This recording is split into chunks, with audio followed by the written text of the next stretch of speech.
Tumaas ang presyo ng sibuyas at mga gulay sa bagsakan ng Sangitan Public Market sa Cabanatuan City. Sundan sa report. Tumaas ang presyo ng sibuyas at iba pang klase ng gulay sa mismong bagsakan ng Sangitan Public Market sa Cabanatuan City, Nueva Ecija. Nasa 60 pesos ang presyo ng kada kilo ng wholesale ng lokal na pulang sibuyas kumpara sa dating 50 pesos kada kilo. Habang sa imported na bawang naman ay nasa 680 pesos ang kada isang bundle o 6 kilos. Yung bumibili po dito, pagka papunta na po ng Cavite, ganun, mas mataas na po.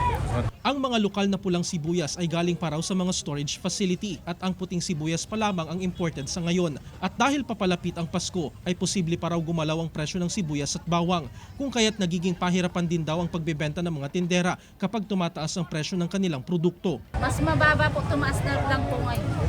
Magkano po yung dati?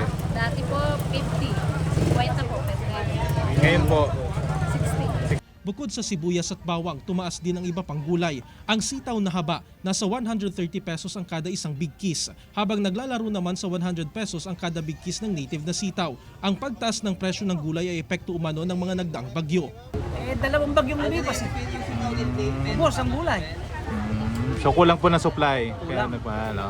Kulang. Jarek Pasilyaw, 1 North Central, Luzon.